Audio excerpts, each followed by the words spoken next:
হিংস্র জানোয়ার, সিংহ, বাঘ, এরা নিজ গোত্রের কোনো ব্যক্তিকে, একটা বাঘ আর একটা বাঘকে খুন করেছে, গিলে খেয়েছে, এরকম নজির আমরা কেউ কোনোদিন দেখি নাই। দেখেছি গো? একটা হাতি আর একটা হাতিকে মেরে ফেলেছে, এরকম হয় নাই। কিন্তু পৃথিবীতে একটা মানুষ আর একটা মানুষকে হত্যা করে, একটা মানুষ আর একটা মানুষের সম্পদ অন্যায়ভাবে লুণ্ঠন করে, কোরআন আসলো এসবের বিরুদ্ধে প্রতিবাদ করে, এগুলোকে রুখে দিয়ে শান্তির পৃথিবী গড়ার জন্য। জোরে বলেন সুবহানাল্লাহ। তাহলে কোরআনের আশা উদ্দেশ্য কি? পৃথিবীকে সমস্ত রকমের পাপ মুক্ত করে, জঞ্জাল মুক্ত করে, অভিশাপ মুক্ত করে শান্তির বসবাসের নির্ভরযোগ্য একটা জায়গা, বাসভূমি করে পৃথিবীকে তোলা। এটাই হলো কোরআনের উদ্দেশ্য। সম্মানিত হাজিরিন, আমার প্রিয় নবীজি বলেন, কোরআন সুদের বিরুদ্ধে কথা বলে, ঘুষের বিরুদ্ধে কথা বলে।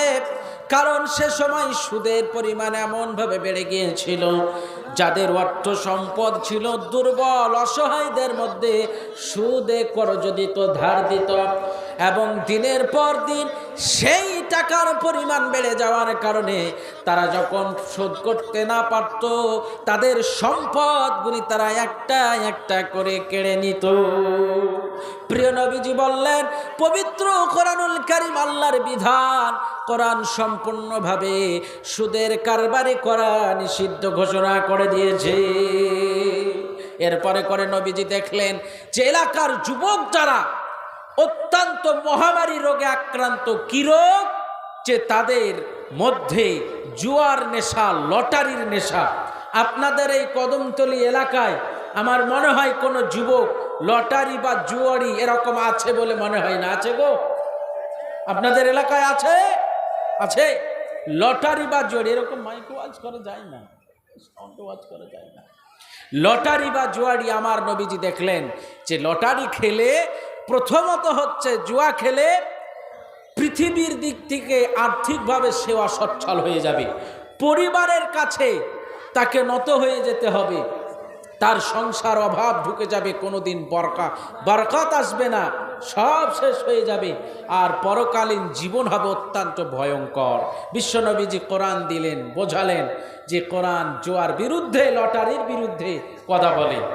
এরপরে করে প্রিয় নবীজি দেখলেন অভিশপ্ত মারাত্মক আর একটা সে সময় জিনিস ছিল, সেটা হলো নারী হিসেবে কেউ যদি জন্মগ্রহণ করতো, তার বেঁচে থাকার কোনো অধিকার ছিল না।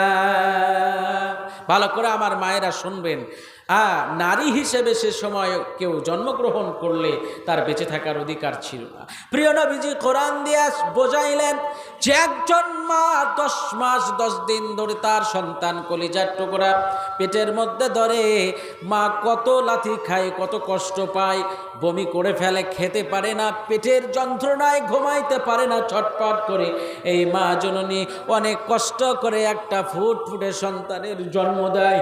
এই মায়ের তোমরা ইজ্জত করো, সম্মান করো।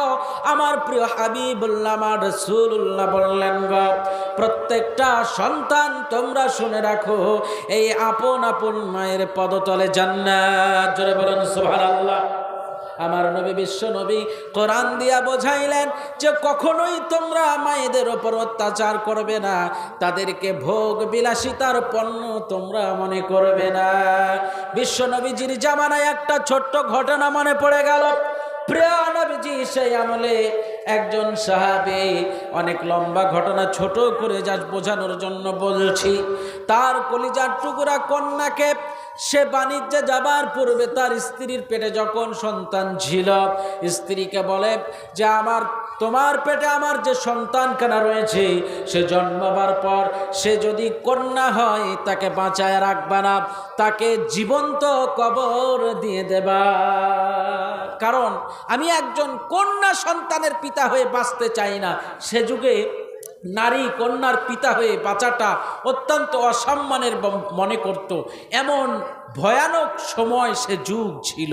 প্রিয় রাসূলের সেই সাহাবীর বর্ণনা এমনভাবে আসছে যে সে যখন বাণিজ্য থেকে ফিরল, তার স্ত্রী কিন্তু তাকে খেতে দিল, দেওয়ার পরে অনেকক্ষণ পর জিজ্ঞাসা করছে যে তোমার পেটে যে সন্তানটা রেখে গিয়েছিলাম সেটা কোথায়?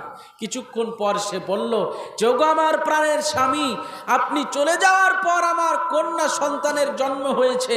এত সুন্দর তার চেহারা, মায়াবী, আমি তার দিকে তাকিয়ে আমি তাকে মেরে ফেলতে পারি না।